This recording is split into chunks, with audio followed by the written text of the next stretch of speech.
বড় লোকের দিল লম্বা লম্বা চুল, আমার মাথা বেঁধে দিব লাল গেঁদা ফুল, এমন মাথা বেঁধে দিব লাল গেঁদা ফুল। পূর্ব বর্ধমান জেলার মঙ্গলকোটের কোগ্রামে প্রত্যেক বছরের মতো এবছরও পালিত হল কুমুদ সাহিত্য মেলা।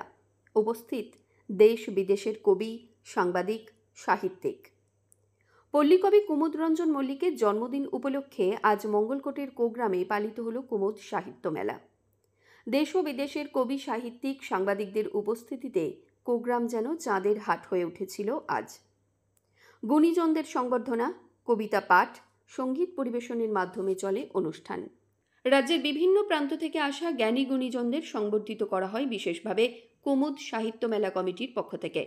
কুমুদ সাহিত্য মেলা কমিটির সম্পাদক মোল্লা জসিমউদ্দিন জানিয়েছেন, পল্লীকবি কুমুদ রঞ্জন মল্লিকের জন্মদিন উপলক্ষে এই অনুষ্ঠানের আয়োজন হয় প্রত্যেকবার। এবারও তার অন্যথা হয়নি। এবছরের এই অনুষ্ঠান 15তম বর্ষে পদার্পণ করেছে।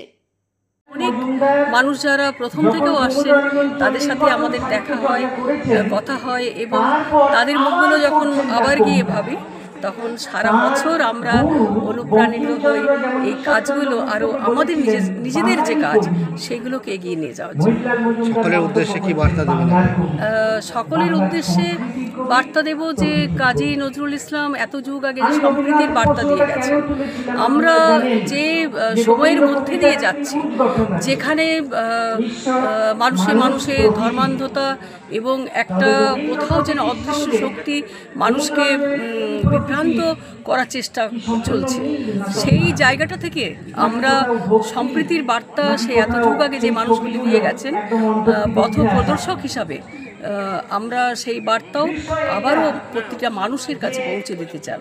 ৩রা মার্চ 2025 পূর্ব বর্ধমানের মঙ্গলকোটে কোগ্রামে পল্লীকবি কুমুদ রঞ্জন মল্লিকের জন্মদিন উপলক্ষে আমরা যে কুমুদ সাহিত্য মেলার আয়োজন করি, আজকে সেটি ছিল, এটি 15তম বছর ধরে চলছে। কে কে উপস্থিত ছিলেন আজকে? আমরা যুগ্ম উদ্যোক্তা হিসাবে উপস্থিত ছিলেন রবীন্দ্রভারতী সোসাইটির সাধারণ সম্পাদক সিদ্ধার্থ মুখোপাধ্যায়। যুগ্ম উদ্যোক্তা হিসাবে আরও ছিলেন শেখ আনসার মণ্ডল, কলকাতা হাইকোর্টের এজিপি। যুগ্ম অনুষ্ঠান আমাদের প্রধান অতিথি ছিলেন পদ্মশ্রী প্রাপক লোকসঙ্গীত শিল্পী রতন কাহার, ছিলেন দিলীপ বিশ্বাস, ডেপুটি সেক্রেটারি রাজ্য যুব কল্যাণ ক্রীড়া দপ্তরে, ছিলেন শফিকুল ইসলাম দুলাল, এরকম প্রমুখ উপস্থিত ছিলেন। আমিরুল ইসলামের রিপোর্ট, সংবাদ আজকে নিউজ।